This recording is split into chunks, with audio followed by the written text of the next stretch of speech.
Oh, hindi pa yan tapos. Gusto mo natikman? Diyos ko pa.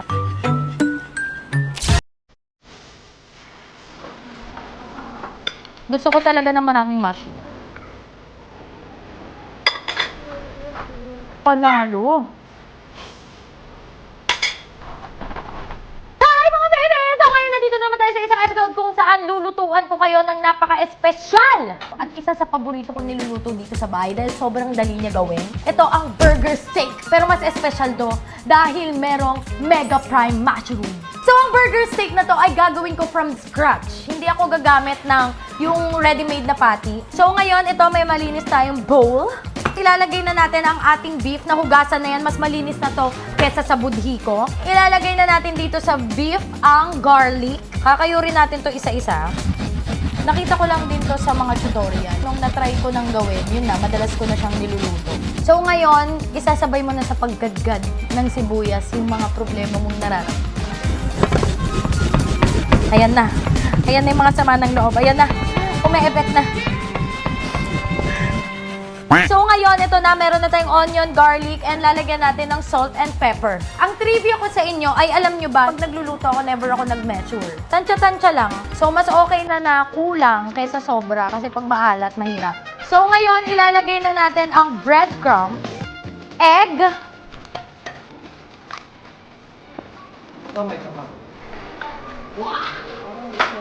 Elips yung bago kong editor, oh.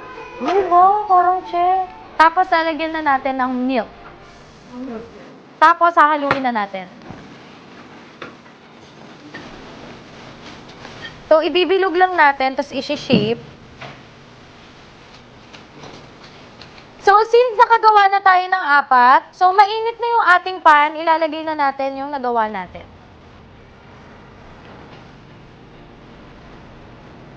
Lagyan din natin siya ng butter para mas sumarap.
Oh, hindi pa yan tapos. Gusto mo natikman? Diyos ko. So, ito na guys. Ilalagay na natin ang ating sauce. Yun talaga ang nagpasarap. Ay, ang sarap. Ay, ang sarap.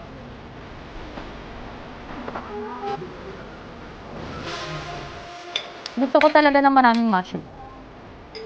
Siyempre, kailangan may mushroom.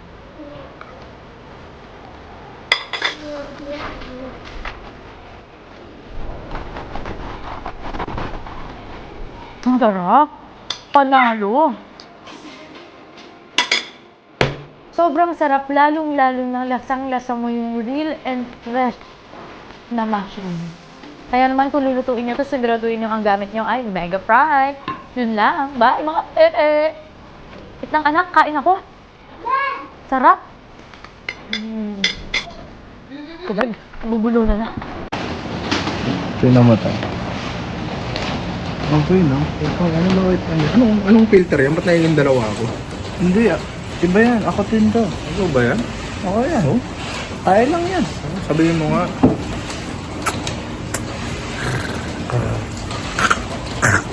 Ba't may kasamang dila? Kulang ka pa sa seminar. Kulang.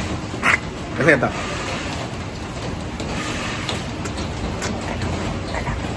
Pwede na, no? Galing. Kuha. Malibog. Talaga, malibog ako. Ang malibog. Sabihin mo yan. sa buong mundo, malibog ako. Malibog daw siya. Puta kaya.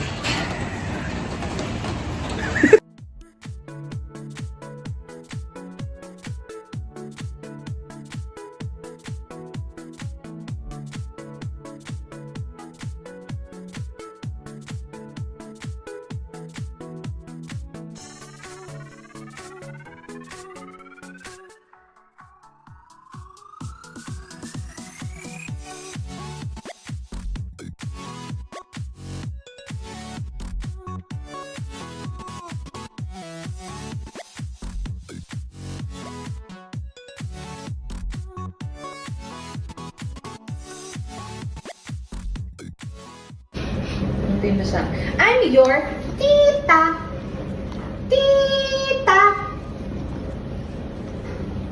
Where's Tita Benis? Tita. Where is Tita Benis? Tita. Sinasapian ni Shakira. Oh, baby, masibag. Ito na, sasapian. Ito na. Let's go. 1, 2, 3. Okay. Amoyin mo. Ay, mabango. Parang pulbo. Kita niyo naman guys na kahit ang nanay ko nagustuhan ang amoy ng deodorant ko. Dahil itong deodorant na mararecommend ko. Number 1, matagal ko nang ginagamit. Number 2, nakaka-brighten. At number 3, mabango to. At yung amoy niya, hindi typical na deodorant na masakit sa ilong. Number 4, nakaka-lessen ng chicken skin. Kasi 'di ba pag nagpapawax ako ng kilikili, talagang nakikita yung chicken skin. So ano nga ba yung tinutukoy ko? Yung Grace and Glow Brightening Deodorant. So matagal ko na tong nire-recommend sa inyo. At ewan ko ba ba't di kayo nakikinig? At paano ko naman nasabing mabango to? Dahil ang scent nito ay inspired sa YSL Black Opium. So saan ka pa? Kasi parang nagpabango ka na rin, 'di ba? Kasi aminin nyo guys, yung mga typical na deodorant, masakit talaga sa ilong. Like, yun. So pag ito yung ginamit mo, para ka na ring nag-perfume. Diba? All-in-one talaga sinasabi ko na sa inyo. Ewan ko ba sa inyo? Ba't kayo naniniwala? Char. So kung gusto nyo rin ito, check the yellow basket. Yun lang guys. Bye! If you're not subscribed to Team Payaman, why not? Coconut Pocknot. Subscribe now and ring the notification bell. Gago!